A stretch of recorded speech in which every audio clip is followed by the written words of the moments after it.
Boyfriend USA তে থাকে, ও ছেলে, তো আমার কোনো প্যারা নেই, ও দিয়ে দেয় আমাকে টাকা। এবারের বাজেট হচ্ছে গিয়ে প্রতিবারের মতোই 4-5 লাখ টাকা, লাইক আমি হচ্ছে গিয়ে always you can see brand use করি।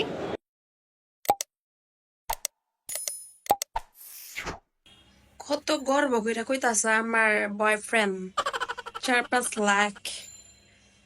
তোর বয়ফ্রেন্ড নি 4-5 লাখ টাকা দেয়?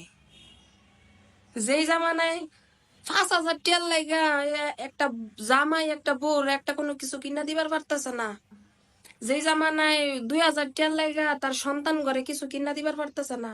রোজা রমজান আইছে, ফ্যামিলি লইয়া পরিবার লইয়া ঘরের কর্তা মানে হাজবেন্ড হোক বাপ হোক পুরুষ মানুষ হোক, তার পরিবার লইয়া 2টা ইফতার করতে পারতেছে না ভালো। সেই জায়গায় তোর বয়ফ্রেন্ড জামাইও না, বিদেশ থাকে, তোরে আবার 4-5 লাখ টাকা দিয়ে খালি মার্কেট করার লাগা। তারপর নন নন ব্র্যান্ড না, ব্র্যান্ডের। কার মার ফুটটা না জানি, অকবরে বাংলার মুকেশ আম্বানি।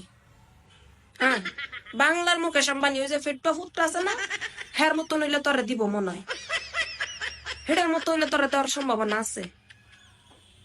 আনলে তো কারো এমন সম্ভাবনা নাই, কারো এমন সামর্থ্য নাই, শক্তিও নাই সে তোর বিদেশ থেকে 4-5 লাখ 4-5 লাখ খালি মার্কেটের জন্যই দিব। তুই কি করে ডহেউলির ঘরে ডহে উড়াল দিতাছস তুই?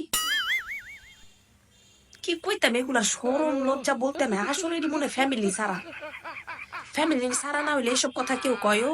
হ্যাঁ, বয়ফ্রেন্ড কি গর্ব করে কইতাছে? তুই কি এমন কাম না জানি করস, কি এমন বা কেমন ভাবে জানি মনটা বেটার জোগাইছ যে তোর 4-5 লাখ টাকা ঈদের মার্কেটের টিয়াই দেয়। 12 বছর ধরে সংসার কইরা বেডিরা জামের মন জোগাবার পারে না 5,000 টাকা দিয়ে একটা শাড়ি কিনা দিবার লাগিয়া, 2,000 টাকা দিয়ে একটা 3 পিস কিনা দিবার লাগিয়া। আর তুই বয়ফ্রেন্ড বেড়ায় মানে কি কইতাম, তুই গার্লফ্রেন্ড হওয়া সত্ত্বেও তোরা লাখ লাখ টাকা দিতাছে। কি এমন কাম না জানি করস আল্লাহ মাহবুব জানে। পরে বার এটা রিভিল করিস, ঠিক আছে, জনগণের কাছে। Boyfriend boyfriend